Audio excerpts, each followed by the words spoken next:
Hermano, buenos días para todos. Que el Señor les bendiga grandemente a cada uno de ustedes en esta mañana. Siempre mi ruego al Espíritu Santo para que se glorifique en cada uno de nosotros, partiendo de mi persona, y la palabra haga efecto en nuestras vidas y nos mueva a hacer lo que como creyentes estamos llamados a hacer. Sin duda alguna, cuando hablamos de la redención de los hombres, se tiene que considerar la ocasión por la cual la redención fue necesaria. Esto es la caída. La caída de la humanidad en pecado, lo cual tuvo como principal consecuencia la naturaleza caída y corrupta que todos los seres humanos poseemos. Pero esta no fue la única consecuencia de la caída. Vemos en el libro del Génesis que Dios responde a la entrada del mal en el mundo al manifestar su juicio. Y Él lo expresa contra el hombre, lo expresa contra la mujer y también lo expresa en contra de la serpiente.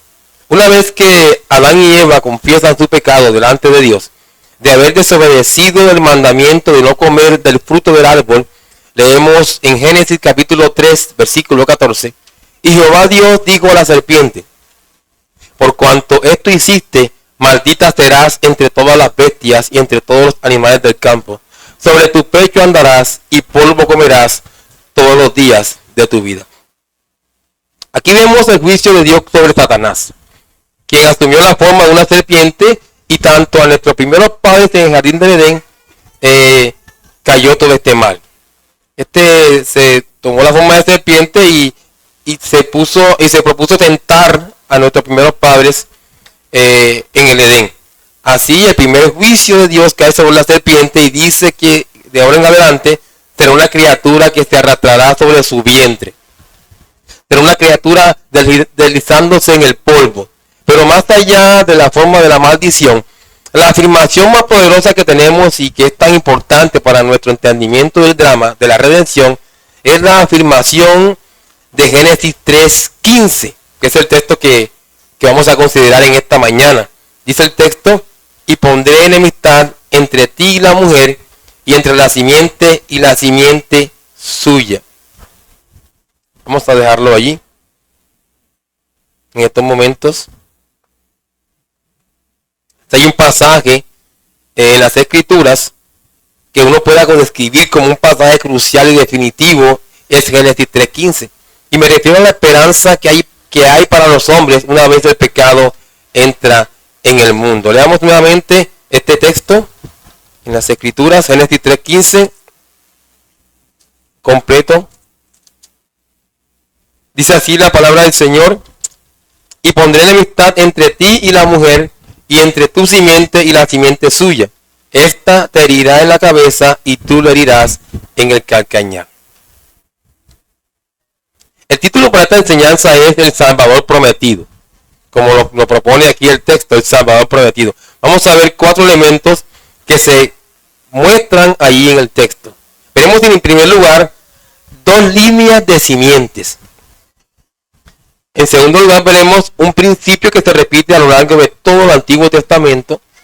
En tercer lugar veremos el método por el cual vendrá la redención. Y en cuarto lugar veremos el principio de que la luz vence a las tinieblas. Veamos entonces en primer lugar 2 líneas de simientes. Lo primero que quiero resaltar aquí en estos momentos es el hecho de que cuando Eva y la serpiente entablaron la conversación que encontramos en Génesis 3, versículos 1 al 5, leemos el texto, pero la serpiente era astuta, más que todos los animales del campo que Jehová Dios había hecho, la cual dijo a la mujer. Vean que comienza una conversación aquí, y esto puede verse como una amistad que comienza, con que Dios os ha dicho no comáis de todo árbol del huerto. Y la mujer respondió a la serpiente, del fruto de los árboles del huerto podemos comer.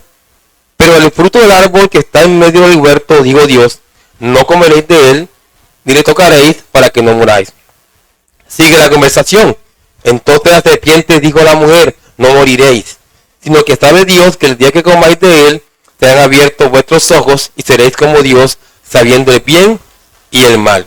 Y vio la mujer que el árbol era bueno para comer, y que era agradable a los ojos y árbol codiciable para alcanzar la sabiduría. Y tomó de su fruto y comió. y dio también a su marido, el cual comió así como ella. Esta situación que llevó a la raza humana que cayera en desgracia y por la entrada del pecado y la muerte en este mundo, nos muestra esta relación de cercanía. Ahí lo estamos viendo, de amistad que se generó entre nuestros primeros padres y la serpiente, el diablo, hasta el punto de que ellos prefirieron escuchar el consejo de la serpiente y seguirlo antes de seguir el consejo de Dios. Aquí se había formado una amistad fuerte entre la serpiente y nuestros padres. Incluso el diablo seguramente pensaba que todos los que vendrían después de Adán y Eva serían sus aliados. Seguramente tenía pensado eso, hasta que Dios intervino y los confrontó por su desobediencia. Génesis capítulo 3, versículos 9 en adelante. Mas Jehová Dios llamó al hombre y le dijo, ¿dónde estás tú? Y él respondió, oí tu voz en el huerto y tuve miedo porque estaba desnudo y me escondí. Y Dios le dijo, ¿quién te enseñó que estabas desnudo? ¿Has comido del árbol que yo te mandé no comieses? Y el hombre respondió, la mujer que me diste por compañera me dio del árbol y yo comí. Y escuchen atentamente lo que dice el versículo 13. Entonces Jehová Dios dijo a la mujer, ¿qué es lo que has hecho? Y dijo la mujer, la serpiente me engañó y comí. Hasta aquí llegó la relación de amistad entre nuestros primeros padres y la serpiente. Hasta ahí llegó. Incluso empezaron a disputar, a contender. Ya no había amistad sino enemistad. Aquí se rompió esta amistad. Empezó la amistad, se dieron a la tentación y ahora en este versículo nos muestra que se rompió la amistad entre nuestros primeros padres y la serpiente, el diablo. Y ahora Dios, vean hermanos, va a romper lo que sería la tendencia del hombre en caminarse solo hacia lo malo. Va a romper ese pacto del hombre con el diablo y va a levantar una simiente de la mujer que le haría la guerra a la simiente de la serpiente. Ahora, la palabra simiente que aparece en el texto se refiere a la descendencia, es decir, a los que vienen después. Recuerden que ascendencia se refiere a aquellos que vinieron antes de nosotros y de quienes ascendemos, como por ejemplo nuestros ancestros, nuestros progenitores, como nuestros padres, nuestros abuelos, los padres de nuestros abuelos, etc. De ellos procedemos nosotros. Descendencia se refiere a los que vienen después de nosotros y que descienden de nosotros. Vienen después y siguen teniendo relación con nosotros, como nuestros hijos, nuestros nietos, bisnietos, etc. Entonces, aclarando un poco la idea, simiente va a indicar la descendencia tanto de la mujer como de la serpiente. Ahora, al hablar de la simiente de la mujer, nos estamos refiriendo a aquellos que harían guerra contra la influencia del diablo. Vean que el diablo pensó que todos iban a ser sus aliados. Y el Señor ahora mire lo que hace. Una simiente va a levantar. Es decir, va a sacar personas de la raza humana que no se van a dejar influenciar por el diablo. Van a irse en contra de las influencias del diablo. Esas simientes, estas personas que harían parte del reino que se opondría a la tiranía del diablo. Es decir, son todas aquellas personas que vendrían a ser parte del pueblo de Dios. No todos son influenciados por el diablo. Son los que invocan el nombre de Dios, los justos, los redimidos, los santos, y que tendrían en Jesucristo la simiente perfecta que vencería definitivamente al diablo y traería salvación a su pueblo. La simiente de la mujer ha tenido también una continua enemistad con el maligno. Si alguien tiene guerra contra el diablo, es precisamente la simiente de la mujer, aquellas personas apartadas por Dios para su reino. Y no me refiero a la simiente carnal, pues Pablo nos dice, no los que son hijos según la carne son los hijos de Dios, sino los que son hijos según la promesa son contados como descendientes, como simientes. No se refiere a la simiente carnal del hombre y la mujer, sino a la simiente espiritual, es decir, a Cristo Jesús y a todos los que están en él. Esa es la simiente de la mujer. Siempre que te encuentres con estas personas, con gente así, comprobarás que odian a la serpiente con un odio grande. Grande. Ahora, los que son de la simiente de la mujer pensarían así: si pudiéramos destruir en nuestras almas toda obra de Satanás. Así pensaría uno que es de la simiente de la mujer. Si pudiéramos destruir en nuestras almas toda obra de Satanás, lo haríamos y arrancaríamos todo el mal que él ha plantado y lo echaríamos fuera de este pobre mundo afligido. Así pensaría una persona que es simiente de la mujer. Así que aquellos que son de la simiente de la mujer tienen la característica de que odian el pecado. Odian todo aquello que tenga que ver con el diablo. Esta es la característica de estas personas. Ahora, al hablar de simiente de la serpiente, nos estamos refiriendo al bando contrario, a todas aquellas personas que aborrecen a Dios. Es por eso que su conducta irá siempre contraria a la ley de Dios. Estos son los hijos del diablo, los que hacen la voluntad de ese ser maligno. Estos son en última instancia los incrédulos. Recordemos que en Génesis capítulo 3 versículo 14, Dios dijo a la serpiente: por cuanto esto hiciste, maldita serás entre todas las bestias y entre todos los animales del campo. Sobre tu pecho andarás y polvo comerás todos los días de tu vida. Es la serpiente quien está recibiendo esta maldición, aunque fue el diablo quien, tomando la forma de serpiente, el que tentó a Adán y Eva en el jardín del Edén. Esta maldición es la razón por la cual la serpiente va a ser vista como una criatura vil y despreciable, nociva, venenosa. Será un animal odiado y detestado. Pero además, esta maldición también tiene la intención de recordarnos acerca de quién es el diablo, lo mucho que odia a Dios, sus leyes y además lo mucho que odia a todos los que hacen parte del pueblo de Dios, a los cuales no deja de acechar como león rugiente buscando destruirlos, como dice 1 de Pedro capítulo 5 versículo 8. Es por eso que el creyente debe cuidarse a cada rato de este enemigo astuto, perverso y tramposo que se llama diablo, y que además es un enemigo espiritual que no descansa en sus intenciones por buscar que el creyente se vuelva atrás, que ofenda a Dios. Así que tenemos dos simientes cuyos caminos y destinos son totalmente distintos. Hasta aquí entonces nuestro primer punto. Veamos en segundo lugar un principio que se repite a lo largo de todo el Antiguo Testamento. Un principio que se repite a lo largo de todo el Antiguo Testamento. Otro elemento muy importante que quiero anotar y que se resalta en el texto es la expectativa que crea de un redentor que sería un descendiente de Adán y Eva. Es decir, Dios está anunciando en este pasaje que el Salvador nacería de una mujer, para dejar establecido que sería un miembro de la raza humana y no un ser angelical.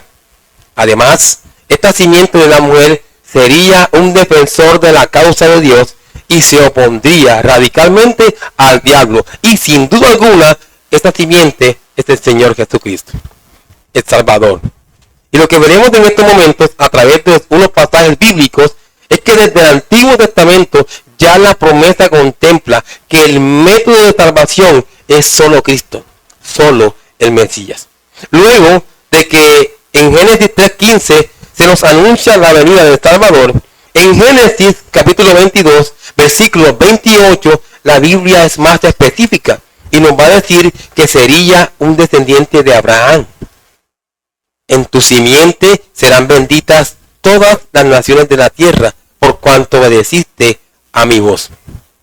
Ahora, Abraham tuvo dos hijos, pero en Génesis capítulo 21, versículo 12, se predice que sería de la descendencia de Isaac. Entonces dijo Dios a Abraham: no te parezca grave a causa del muchacho y de tu sierva en todo lo que te dijere Sara. Oye su voz, porque en Isaac te será llamada descendencia. ¿Ven? Veremos en la historia bíblica que Isaac también tuvo dos hijos. Pero en Números 24, 17 dice que el Mesías habría de venir de Jacob. Jacob tuvo 12 hijos. Pero en Miqueas capítulo 5 versículo 2 se predice que Mesías vendría de la tribu de Judá. Pero tú, Belén Efrata, pequeña para estar entre las familias de Judá, de ti me saldrá el que será Señor en Israel, y sus salidas son desde el principio, desde los días de la eternidad. Ahora, de todas las familias que componían la tribu de Judá, Dios escogió a la familia de Isaí, según Isaías capítulo 11, versículo 1. Y finalmente, siguiendo el camino del nacimiento de la mujer, decimos que Isaí tuvo 8 hijos. Pero en Jeremías 23, versículo 5, dice que el Mesías descendería de David. Y noten, hermanos, noten que cuando María descubre que está esperando a un hijo, el ángel Gabriel le anuncia lo siguiente acerca de su futuro hijo, Lucas 1:32, que será grande. Será grande. Está retomando Lucas claramente una frase que ya se había dicho a Abraham y a David en Génesis 12:2 y en 2 de Samuel capítulo 7 versículo 9.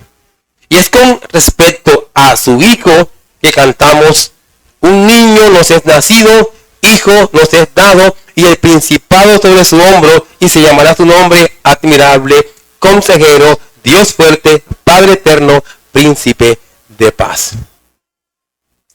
Estas palabras no pueden referirse a nadie más que al Salvador Jesucristo, nacido en Belén. Gálatas capítulo 3, versículo 16.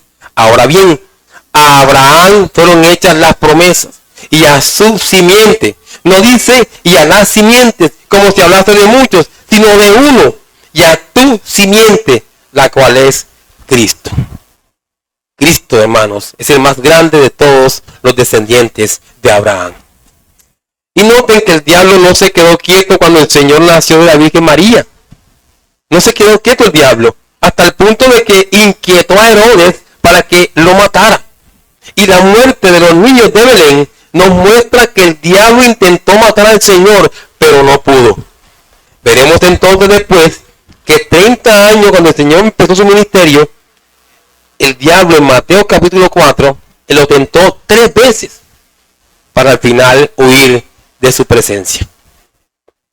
El diablo sabe que la venida del Señor Jesucristo a este mundo significaría que iría a perder terreno en esta batalla. El creyente entonces que es rescatado no puede seguir viviendo como antes vivía si hubiera rescatado del diablo. Y el diablo sabe que cuando un creyente se convierte, una persona se convierte, pierde a un alma que estaba con él. El diablo sabe que cuando Cristo vino a este mundo, empezó a perder terreno, ya que muchos que anteriormente estaban de su lado serían atraídos a ser parte del reino de Cristo, del reino de Dios. Yo veía, dice el Señor Jesucristo, en Lucas capítulo 10, versículo 18, a Satanás caer del cielo como un rayo. Está perdiendo terreno. Alguien dijo respecto a los creyentes: nosotros predicamos a Cristo crucificado, y cada sermón hace que tiemblen las puertas del infierno. Nosotros llevamos a los pecadores a Jesús por el poder del Espíritu, y cada convertido es una persona más que se arranca de las manos de Satanás. Por eso insistimos en que el creyente debe dar testimonio de que es creyente. Así que la venida del Mesías a este mundo da la certeza de que la batalla contra el diablo está ganada. Vamos ahora al tercer punto: el método por el cual vendrá la redención. El método por el cual vendrá la redención. Luego de que Adán y Eva pecaron en el jardín del Edén, dice la Biblia en Génesis 3:21 que Dios los vistió de túnica de pieles. ¿Sí lo ven? Y así lo que debía ser la muerte y la condenación para ellos fue una expresión de la misericordia de Dios al no darle lo que merecían, como también expresión de la gracia al darles lo que no merecían. De allí que al decir que Adán y Eva fueron vestidos con túnica de pieles, se está indicando que un animal tuvo que ser muerto para que el hombre en sus pecados pudiera ser cubierto. Lo que significa, hermanos, lo que significa que a partir de la caída, el Señor le enseñó a la humanidad, al hombre, que la paga del pecado es la muerte. Pero que este pecado puede ser expiado, puede ser redimido con la muerte de un sustituto. Esto es lo que nos enseña todo el sistema sacrificial del Antiguo Testamento. Todos los animales que fueron sacrificados, toda la sangre que fue derramada, tenía la intención de mostrarle al pueblo de Dios que el pecado no puede quedar sin castigo, que Dios no es indiferente al pecado de los hombres, pero que Dios había de proveer un sustituto de tal manera que Él pudiera otorgar perdón al pecador. Hablando de un siervo que habría de venir y que nos muestra claramente como el justo que muere por los injustos, dice Isaías 53 a partir del versículo 4. Ciertamente llevó Él nuestras enfermedades y sufrió nuestros dolores, y nosotros le tuvimos por azotado, por herido de Dios y abatido. Mas Él herido fue por nuestras rebeliones, molido por nuestros pecados. El castigo de nuestra paz fue sobre Él, y por su llaga fuimos nosotros curados. Todos nosotros nos descarriamos como ovejas, cada cual se apartó de su camino, mas Jehová cargó en Él el pecado de todos nosotros. Angustiado Él y afligido, no abrió su boca. Como cordero fue llevado al matadero, y como oveja delante de sus trasquiladores enmudeció y no abrió su boca. Por cárcel y por juicio fue quitado. Y su generación, ¿quién la contará? Porque fue cortado de la tierra de los vivientes, y por la rebelión de mi pueblo fue herido. Y se dispuso con los impíos su sepultura, mas con los ricos fue en su muerte, aunque nunca hizo maldad ni hubo engaño en su boca. Ahora miren el versículo 10. Con todo esto Jehová quiso quebrantarlo. Esta expresión es importante tenerla presente aquí. Con todo esto Jehová quiso quebrantarlo. Es importante, hermanos, porque cuando se nos dice que el diablo hirió su calcañar, es decir, hirió su parte inferior, es decir, la naturaleza humana del Señor, la cual fue llevada al matadero, al maltrato, a la agonía, sus enemigos traspasaron sus manos y sus pies, fue llevado a la vergüenza y dolor de la muerte por crucifixión, y además la burla de los enemigos hacia aquel que decía ser el rey de los judíos y que estaba todo empapado de sangre. Aquí el Señor en esta escena, en esto que acabo de decirles, está siendo herido en el calcañar, cruelmente por el diablo. Ya muerto, lo bajan del madero, lo envuelven en lino blanco, lo cubren con especias y lo colocan en la tumba mientras lo lloran. Esto también es una muestra de que el Señor fue herido en el calcañar. Así que a pesar de que el Señor fue quebrantado por Jehová, como dice aquí Isaías, también quedan los incrédulos enemigos culpables y aquel que obró en ellos. El diablo usó, como también usa muchas veces a los creyentes, a la gente, para hacer lo malo. El diablo usó a Herodes y a Pilato y a Caifás y a los judíos y a los romanos, todos ellos siendo sus instrumentos para ponerlos en contra de aquel que sabía que era el Cristo, de manera que fue herido por la serpiente antigua. En ese sentido lo hirió. Sin embargo, eso fue todo. Solamente fue herido en calcañar y ya. Su cabeza no fue herida. Y esto se ve en el hecho de que nuestro Salvador resucitó al tercer día. Subió a los cielos y vive para siempre. Hasta aquí entonces nuestro tercer punto. Veamos el cuarto punto. El principio de que la luz vence a las tinieblas. El principio de que la luz vence a las tinieblas. Mientras el calcañar del Señor estaba siendo herido, Él iba a pisar la cabeza de la serpiente con un golpe definitivo y fatal. Y el sentido de este golpe mortal es que el Señor le dio a la serpiente en la cabeza. Está en el hecho de que el diablo, hermano, esto es importante. Porque es importante que el diablo haya sido herido en la cabeza por el Señor. Es importante porque con esta herida el diablo no podría lograr los propósitos que él tenía con toda la raza humana. No los iba a cumplir con todos. Ni iba a tener bajo el control a todos los seres humanos. Ni iban a estar bajo su poder los seres humanos. Por eso esta muerte, este golpe en la cabeza fue definitivo para esta humanidad. No cumplió el diablo con sus expectativas, con lo que quería. Que todo el mundo estuviera bajo su control. Seguramente un gran número de seres humanos son hacedores de la voluntad del diablo. Seguramente. Sin embargo, el Señor ha salvado a muchos. Y esos no están bajo el poder del diablo. Esos no son controlados por el diablo. Esos no son hijos del diablo, sino hijos de Dios. Hijos de Dios.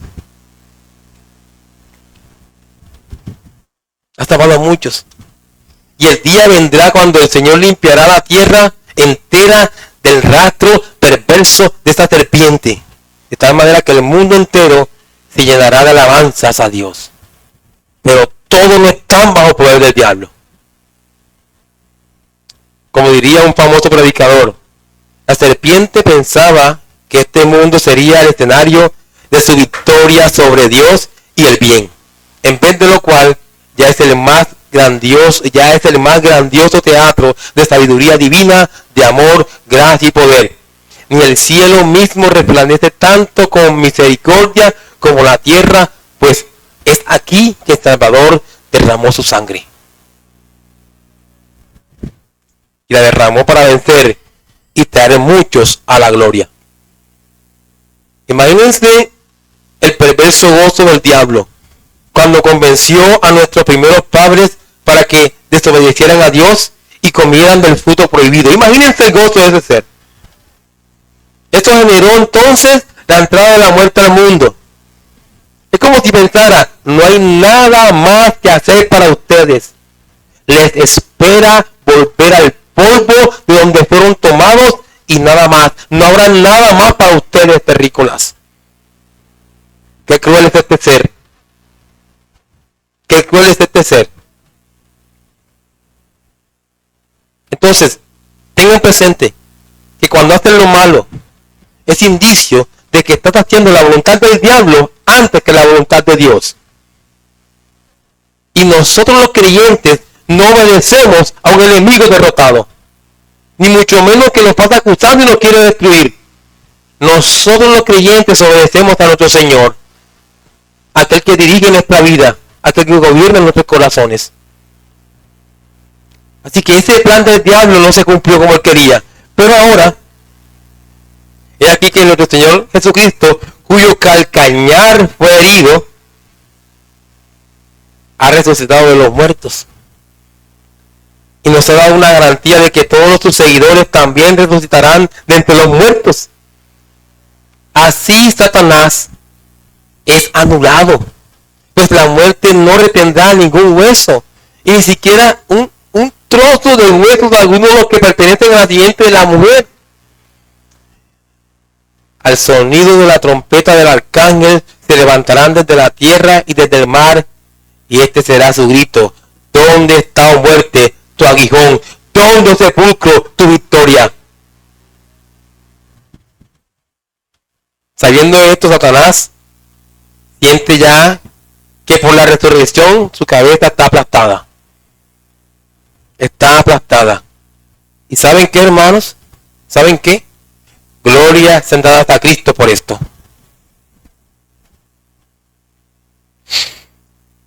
Aquí hago un llamado a la iglesia para que su confianza no desmaye. En Mateo capítulo 16, versículo 18, dice que las puertas del Hades no prevalecerán sobre la iglesia. La obra de redención se desarrolla en territorio ocupado por el enemigo. Tengan presente eso, hermanos. Con una oposición mortal e incansable por parte de Satanás y sus secuaces. Trabajar en esta tierra para el Señor implica que vamos a tener oposición fuerte. Y los que están trabajando saben que es así. Los que no están trabajando no saben eso. Y la idea es que todos estemos trabajando y testificando al Señor como creyentes en esta tierra hasta el fin del mundo.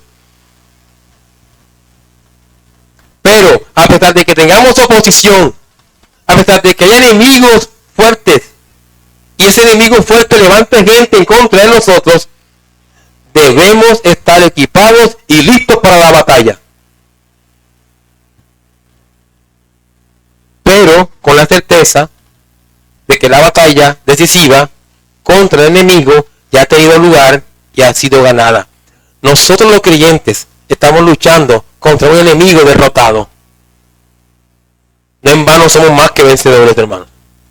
No en vano somos más que vencedores. Finalmente, hermanos, Génesis 3:15, el texto que estudiamos ahora, es llamado el protoevangelio.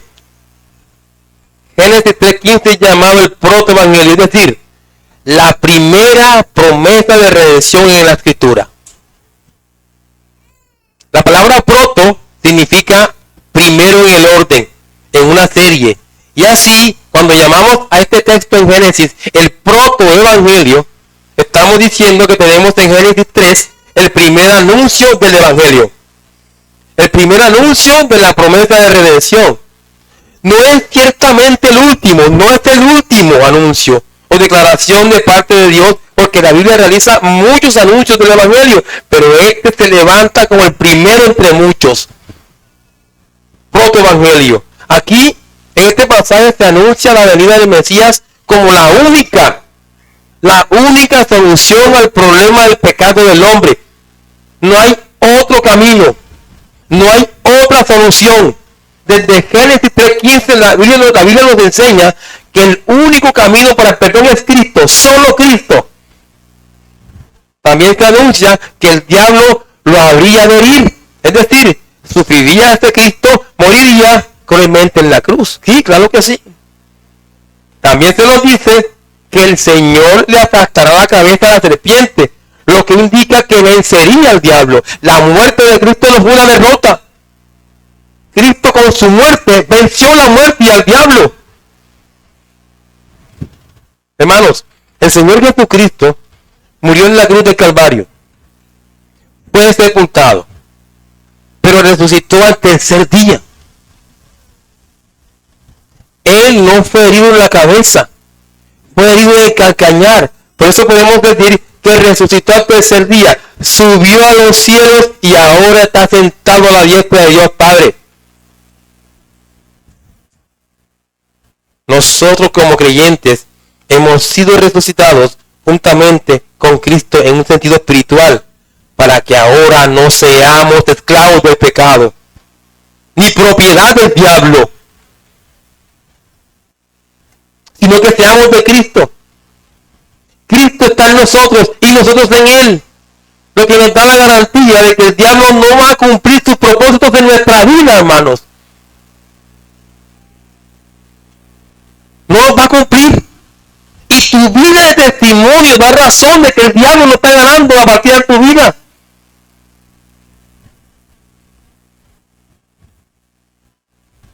Cristo sí va a cumplir sus propósitos en nuestra vida. Sí los va a cumplir. Y los está cumpliendo. Y lo cumplirá hasta el fin. Hasta el punto de que estaremos con Él en su presencia en los cielos.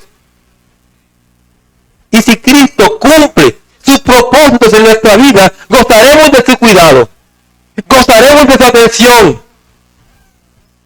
gozaremos de su continua presencia en nosotros, gozaremos en última instancia de la verdadera bienaventuranza cuando estemos con Él en los cielos adorándole como es Él. ¿Saben qué, hermanos? Gloria a Cristo.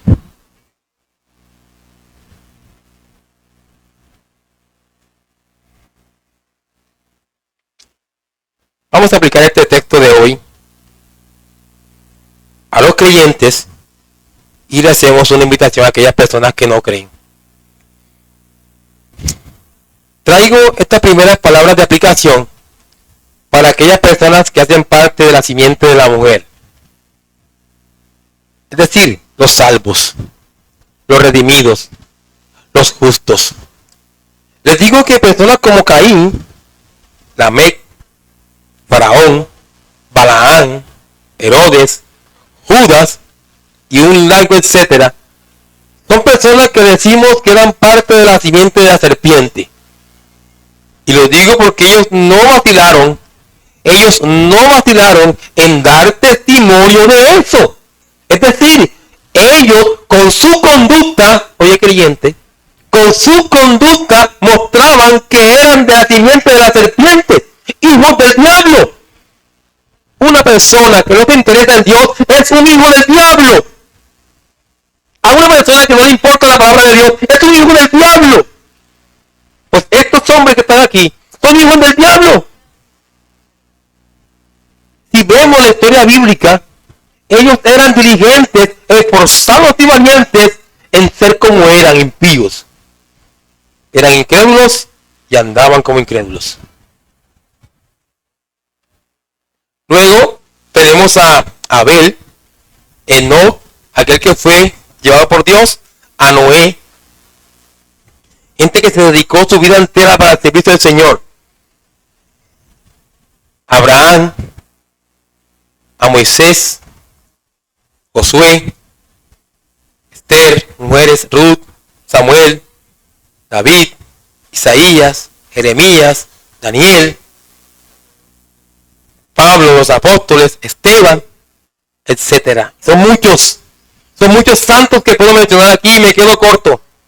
Estas eran personas que sin ninguna duda eran de la simiente de la mujer y precisamente se hacía evidente por el testimonio que ellos daban. Eran personas que confiaban en el Señor, que le servían, que se apartaban a diario del pecado. Ellos entendieron su propósito en esta tierra como creyentes.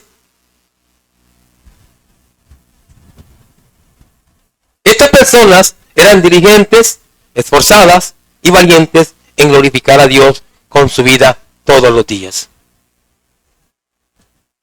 La pregunta que le voy a hacer a manera de aplicación a cada creyente que está aquí es: ¿tú, como simiente de la mujer, eres así como estos hombres? ¿Tú muestras con tu conducta que eres santo? ¿Qué pueden decir los demás de ti? Hay personas que se muerden los labios para no hablar mal de creyentes que no dan testimonio. Y mejor gritan en su casa solos.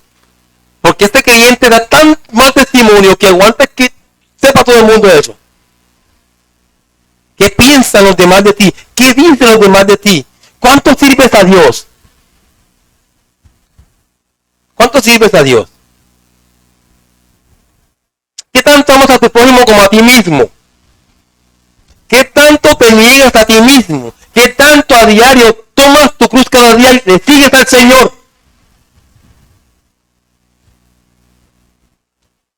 ¿Qué tanto te evalúas a diario y lamentas tu pecado?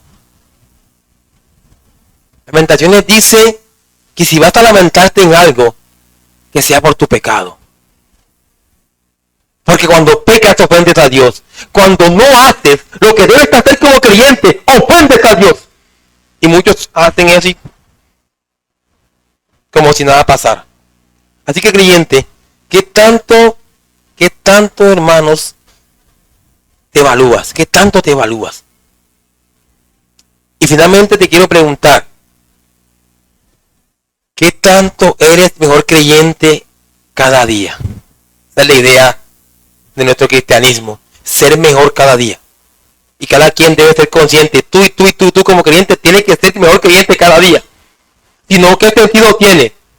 Débil, frágil, pecado remanente, pero estás llamado a ser mejor creyente cada día. Considera estas cosas, creyente, y ten presente que no se trata de ti, de tu tiempo, de lo que tú quieres, de lo que tú piensas. Es que no se trata de ti, sino de tu Señor, al cual le debes gloria y honra. En segundo lugar, te digo creyente, aléjate de toda obra de las tinieblas. Aléjate de toda obra de las tinieblas. No te dejes vencer por lo malo. Y un creyente se deja vencer por lo malo cuando no cambia. Sigue siendo el mismo, la misma. Ahí estoy. No te dejes vencer por lo malo. Si tú estás como creyente en la iglesia, hay mucho que hacer aquí por el Señor. Mucho que testificar. No dejes, como dice Pablo en Efesios, que el viejo hombre gane lugar en tu vida. No dejes. No te deslices. Como los que descuidan su salvación. Que nada en tu vida muestre alguna mínima señal de la simiente de la serpiente.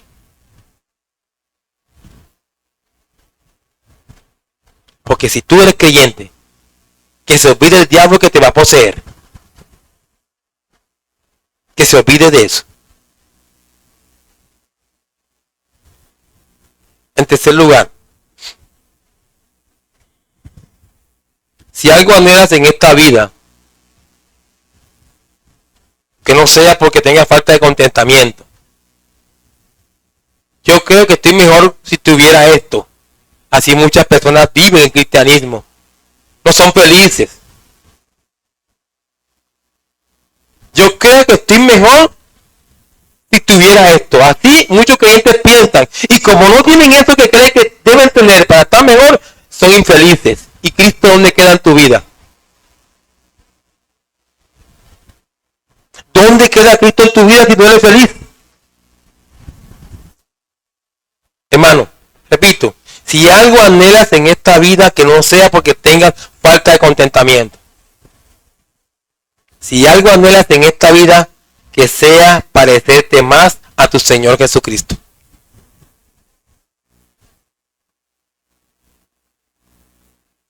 Y en la gracia te esforzarás por alcanzar esa meta. ¿Y sabes qué te digo, creyente? Ánimo, que sí se puede alcanzar. Tenemos al Espíritu Santo. Pero hay que actuar, hay que moverse.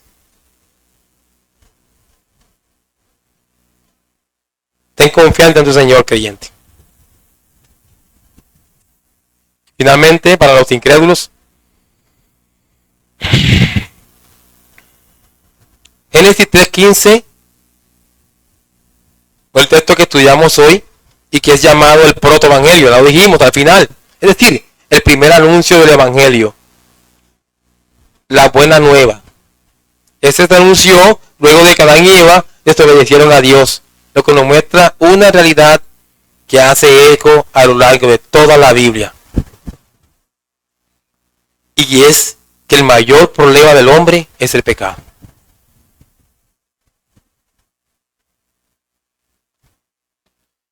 Si para el creyente el pecado es un estorbo, espero que todos me estén viendo y diciendo, sí Señor, sí es un estorbo,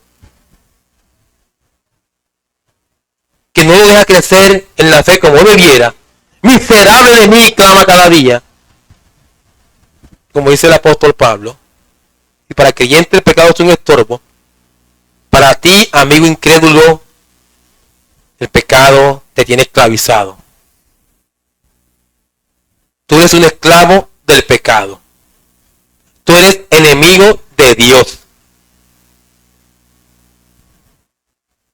Sobre ti, todos los días, pende la ira de Dios. Todos los días. Estás bajo la ira de Dios.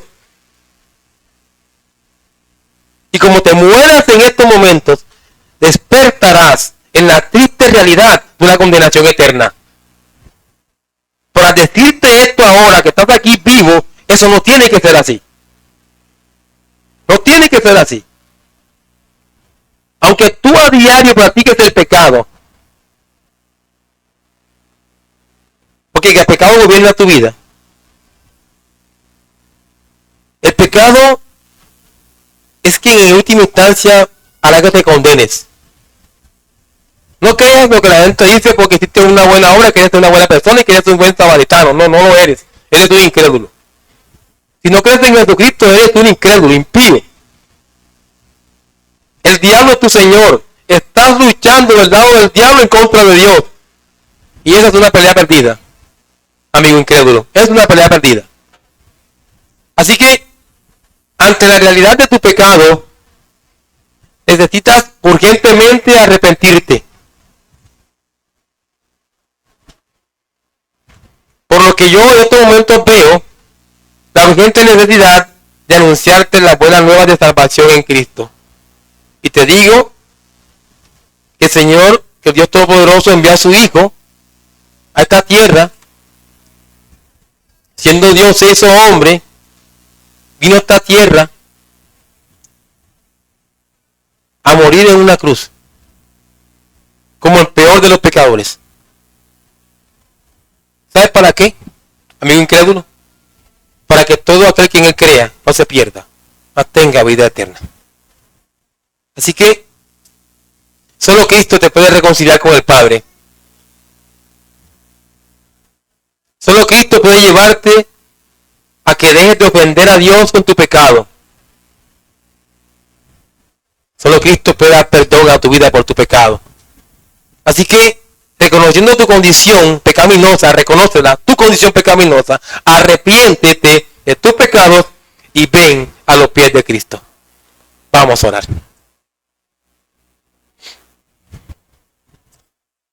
Amado Dios y Padre, te bendecimos en esta mañana, Señor, gracias por concedernos este tiempo en que podemos meditar en tu palabra, Señor. Quiero rogarte para que como creyente cada día estemos corriendo la carrera cristiana, puestos los ojos en Jesús, aquel que es el consumador y autor de nuestra fe, Señor. Luego para que el creyente aquí presente se afirme cada día en tus caminos, Señor. Que el Espíritu Santo obre cada día y ese obrar se haga notorio en una vida de obediencia. Y aquellos que no creen, ruego, Dios, para que obres en sus vidas y les transformes y los cambies y los renueves para que tengan a ser parte de tu pueblo, Dios. Rogamos para que en estos momentos derrames bendición y vida eterna en este lugar. Alabado seas por siempre, Señor. Te rogamos todas estas cosas en el nombre de Cristo. Amén. Bendiciones, hermanos.